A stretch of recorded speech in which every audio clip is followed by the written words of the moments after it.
A's Extra. Let's bring Schiff in now. He's sitting directly to my right here in the press box. I don't believe we've ever done an interview up here. This is fun, and we'll be with you. I don't know if there might have been some along the way during a rain delay or something like that. It wasn't an interview. I just stole the mic. So does that count? You'd have to fight Dan for the mic. It was you. You were easy. Arm wrestling. But we'll have you here on the broadcast for much of tonight's show, and we really appreciate your time. Just talk about this scene as we watch out and we watch this beautiful setting, awaiting this very cool entry from, I believe, a Coast Guard helicopter. Mm-hmm. The anglers do have a flair for the dramatic when it comes to these types of ceremonies. Well, I hope nobody lands in that tree out there in right field. That's too dramatic. Yeah, well, it happened in 2000.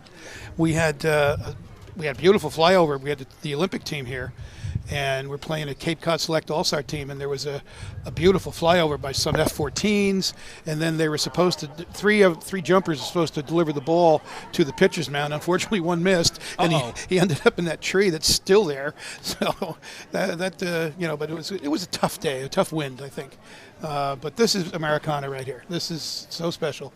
You look around, and you want to come to Veterans Field. This is the atmosphere. This is the view.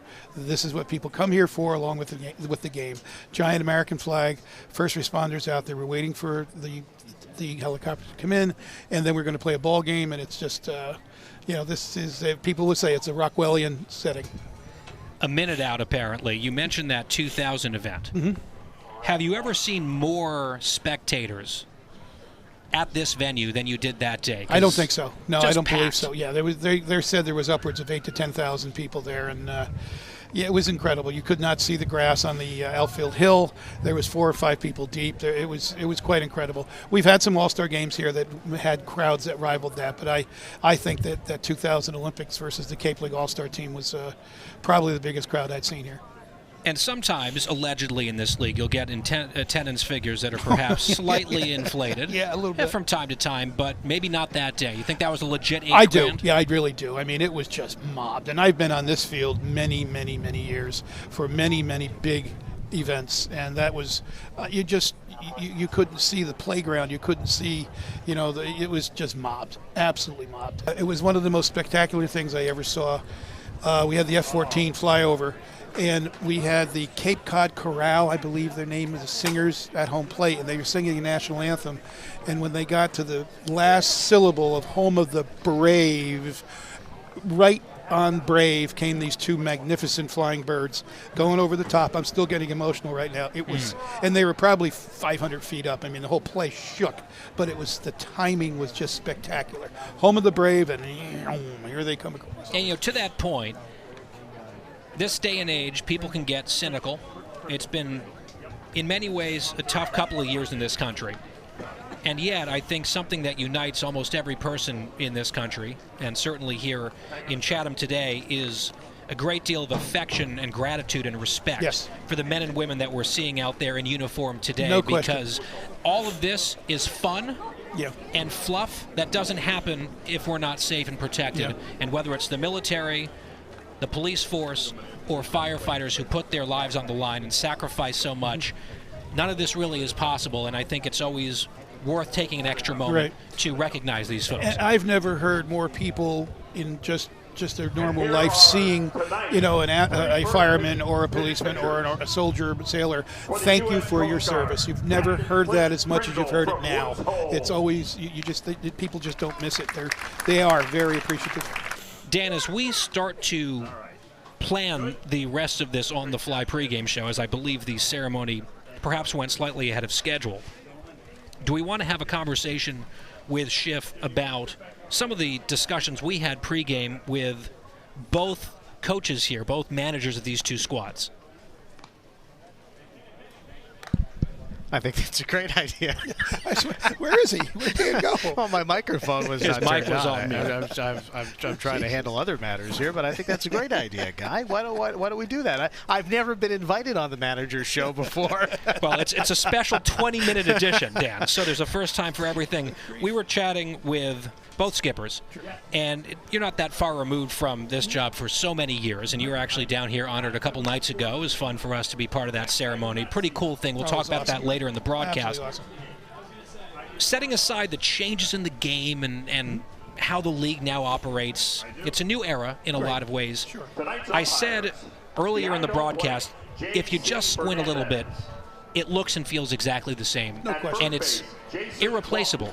Right. It's the Cape Cod League. It is a unique entity, and it's part of the American, Americana. People just want to come here. I said that this winter, people will come. They don't even know what's really going on, but they hear, hey, there's a Cape Cod League baseball game. We're going to go. And they could be here in Chatham. They could be here in Bourne. We got to go. We got to find out what this is really all about. And no, that is still the same. It's the same. It's the baseball. It's the college kids. They're trying to find their way to the big leagues. Those things are not changing. So, Schiff, as they are now exchanging the lineups near home plate, there have been some shifts in the game and some changes, not just here on the Cape, but just broadly to baseball, not even collegiate baseball. All the way up to the major leagues, yes.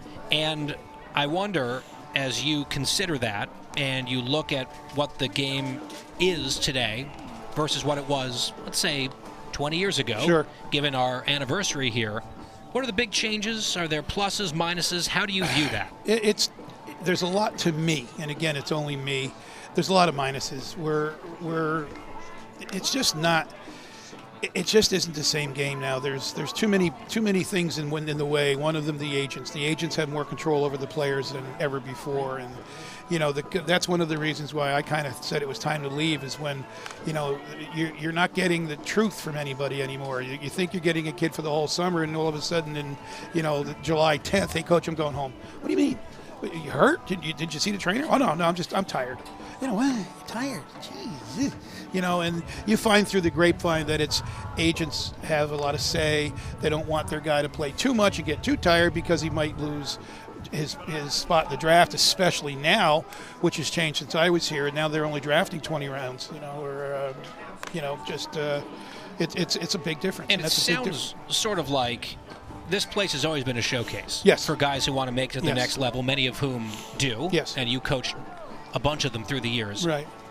I wonder if it feels even more like a showcase than a league where it's, wins and losses truly matter to the guys in the dugouts. The communities, they still do. Yeah, very much so. There's a debate going around now between, some of the coaches, the old coaches, me, and guys, scouts, and so forth. Is this a league of development or is this a league of productivity?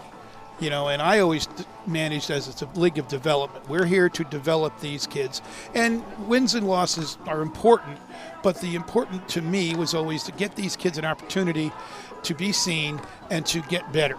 And that's changing in some places where it's like, hey, some kids aren't performing, they're not hitting well, and then all of a sudden they're on the transition wire, and they're out, and we're bringing somebody else in. And I don't know if that's fair. I don't know if that's, but again, I've been out of it 5 years. I saw the change coming, and to me that part of it's disappointed me, is that it was more development to see these kids make it versus to win.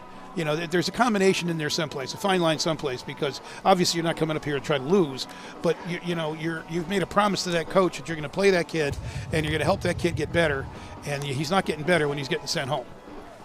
On the subject of wins and losses, it has not been the type of summer so far that Anglers fans would like to see. 5 wins, 14 losses, 5 ties. That's also an increased feature here in this league. That was one of the things I didn't get to, but that's fine. We can talk about that. We can come back to ties. Yeah, there is something to do that now, because these kids they're pampered. They really are pampered, and the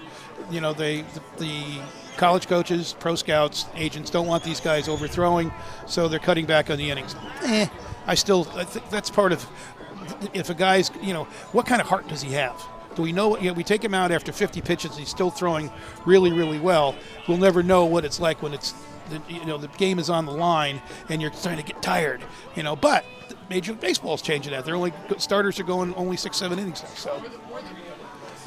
But with the 5-14-5 record, yes, I'm sorry, you're no longer in the dugout. But in a season like this, or a scenario where you're sub 500 and the team might need some sort of a spark, you have tricks up your sleeve? Do different guys respond to different things? How do you sure. try to turn a season around when things aren't going the way you try to tell them, plan? first of all, you're a Cape Cod Leaguer. There's a reason you're here. You're one of the best 300 players in the country. And you start, just don't worry. You're all right. You're going to be fine. You're not going to, and I would think you're not losing your scholarship. We're going to play you and get you, and you got to just work and get better and better and better. And I always told the kids, hey, we're not going to win every game. But the idea was when they leave here, you hope they're better than when they got here. And that's the key. And I also said, you're going to get better just hanging around this level of player, because every team in the bench across from you is probably a conference all-star. You've got conference all-stars in your dugout and future major leaguers in your dugout. You're going to get better, and that's what you want to do. You want to get better so you can take yourself to the next level.